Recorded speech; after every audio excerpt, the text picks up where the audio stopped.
Hi friend, you are welcome to our channel.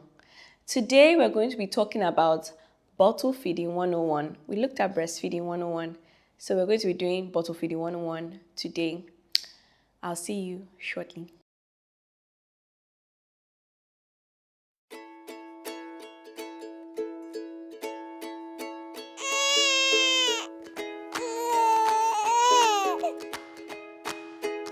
You're welcome back to our channel. Today we're going to be talking about bottle feeding. We're going to be talking about the basics and also a personal story, just like I did last week with breastfeeding. Bottle feeding is not mutually exclusive from breastfeeding. That's the first thing I want you to know. So you can be breastfeeding and bottle feeding at the same time. And what is bottle feeding? Bottle feeding is just using a bottle to give baby either breast milk or formula. That's the simple definition. And there are lots of benefits to bottle feeding as well. One of the main benefits of bottle feeding is when mommy or the main nurturer cannot, give breast milk to baby via her nipple, then the bottle comes in and steps into place and eases mommy of the stress. Or if mommy has to resume work, mommy has to go somewhere, then somebody else can easily nurture or give nutrients to the child. So that's one of the main benefits of bottle feeding. And there's some basics or some essentials that come with the bottle feeding process. Number one, you have to get bottles for your baby. A lot of bottles come in sets, but I would not advise you to buy those ones. I would advise you to buy singular bottles of different brands because different children take to different bottles in different ways. A lot of babies are selective. That's the basic summary of what I just said. A lot of babies are selective. So you do not want to go and buy a whole set that will now waste. Please buy different brands, maybe singular ones, and I can say some of my heads.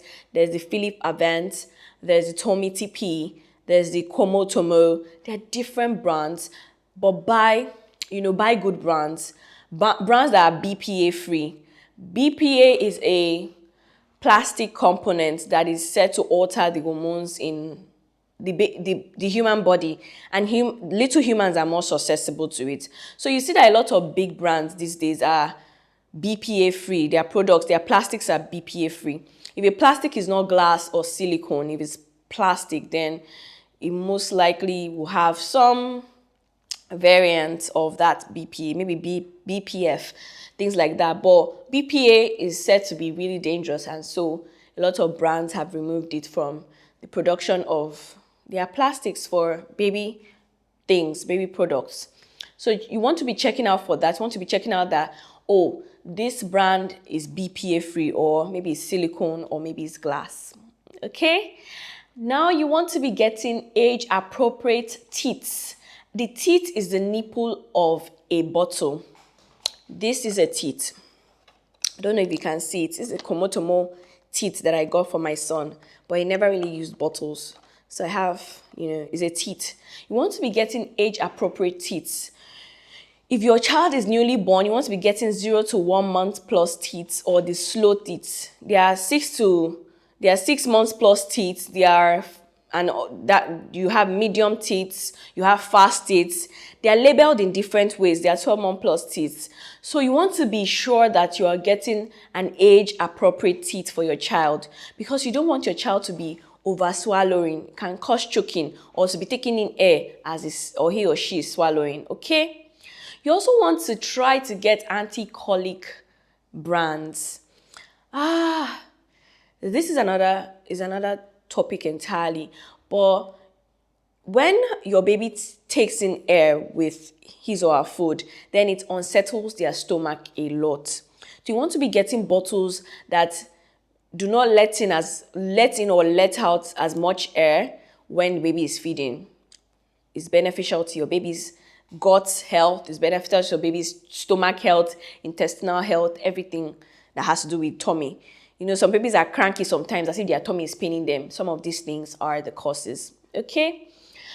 The next thing that you want to get in the basics or the essentials of bottle feeding is you want to get a sterilizer. or you want to get some form of sterilization, you can go manual, which is the old school, the pot, big pot where you can put all the bottles and teats and things like that in. First of all, you wash them, then you boil water. When the water is boiling, then you can put the teats in there with milking. And then when it cools down, use a tongue to pull those things out and put it in your drying rack. Okay? Or you can go the expensive way. I started with that method of boiling water, but it was very stressful to be nursing baby, pumping, and then now I have to boil water. It's just better to have a sterilizer. And I bought the Tummy TP brand, which was easy to use.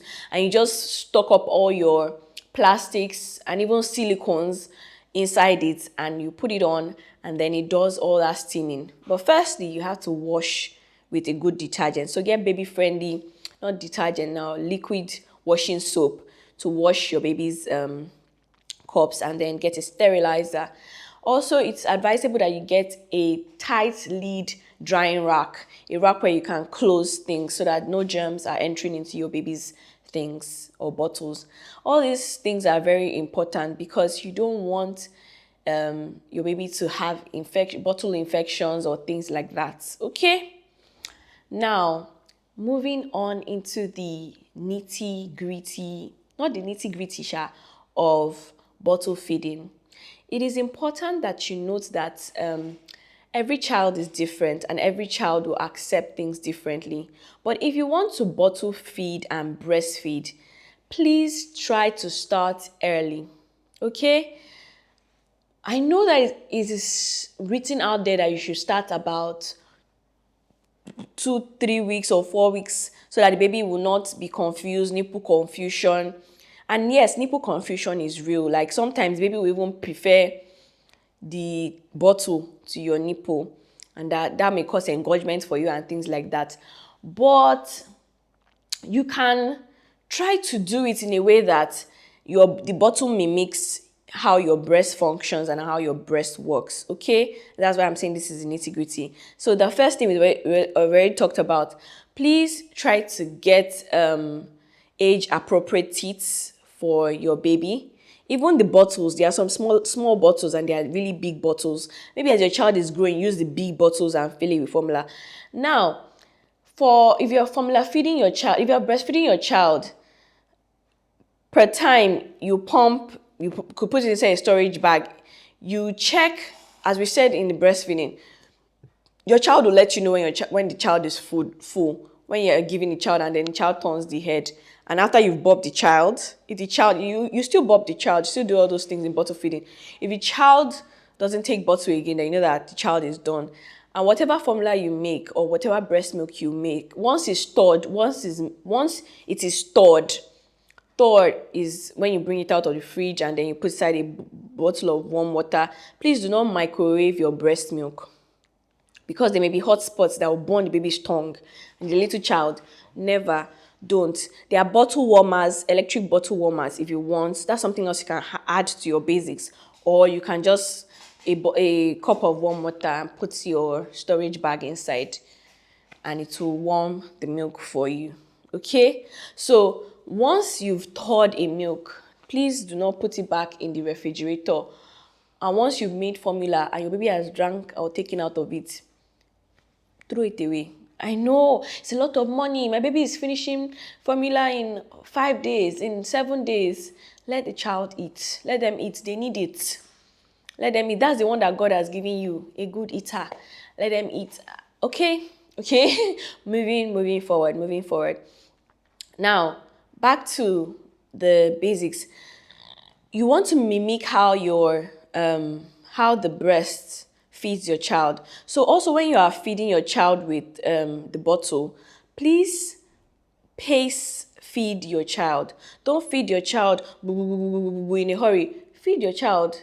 Rest. Let the child's jaw. Let that jaw rest. Feed your child again. Rest. Feed your child again. Rest. At intervals, burp your child so that the food will settle very well. Okay? I think that's about it. Yes, as I said before, when you want to introduce bottle to your child and you're mixing it with breastfeeding, I think as early as the first week, you can start to introduce bottle. And this leads us to my personal story. I waited for, I think, 3 weeks before I gave Joshua bottle.